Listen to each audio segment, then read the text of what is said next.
I got up early that morning. I was going to go to work to hook up a generator before the Hurricane Charlie moved into Florida. When I left that morning, I just figured it was any other day. I guess you don't wake up in the morning thinking that you're gonna be in an accident. 911, what's your emergency? We need an ambulance quickly. We just had an accident. Sometimes when you get in that kind of situation, you kind of just have to break it down to the hour and the minute, because if you look at the whole day, it's pretty overwhelming. What's the problem? My coworker, he's badly burned. He just got caught in a fire. Is he Flash arc fire. Is he conscious? Yeah, he's conscious. I haven't done this 1,000 times. I've been an electrician for 20 years. I didn't need to wear my gear that day. I guess I was too good for it. Can you tell me how many have been injured? He's the only one, but he's in shock. He's got severe burns.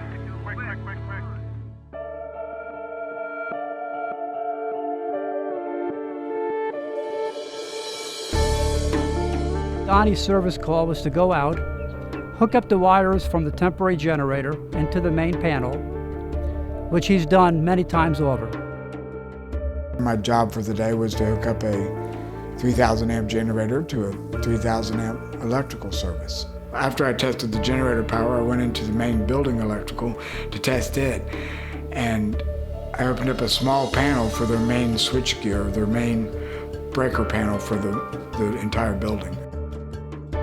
I clipped A phase with one alligator clip. I clipped B phase, and as I went to clip C phase, the meter blew up and blew a puff of carbon into the electrical box. Well, this set off an electrical explosion between all three phases. We got a phone call that there was an accident.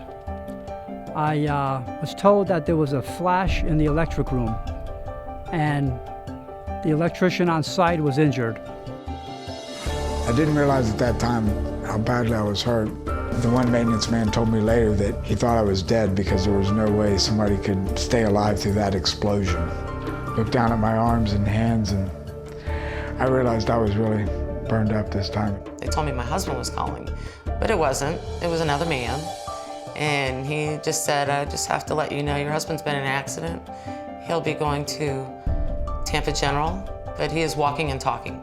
I just literally threw the phone, grabbed my purse, and ran. And all the way down the road to the hospital, I was wondering, who do I call? What do I do? One of the first things I thought was, this doesn't happen to me.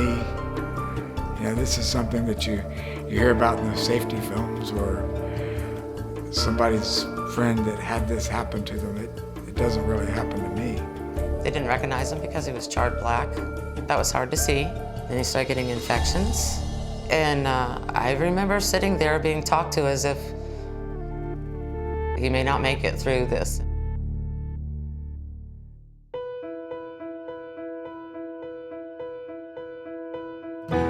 His waking up was very slow.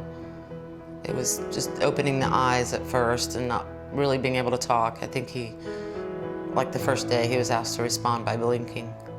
After that point, they tell me I was asleep for a month and a half. Once he woke up, I felt like, okay, now we're getting better.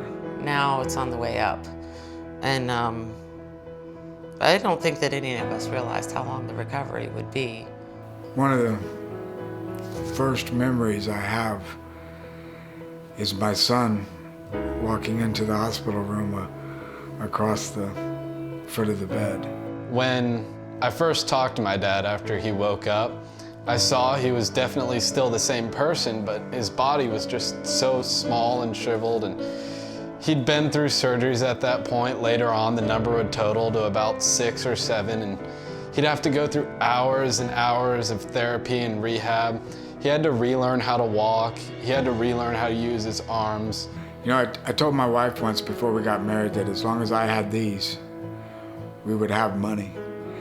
Well, I almost didn't have these. I almost lost my life altogether because I wasn't wearing the protection.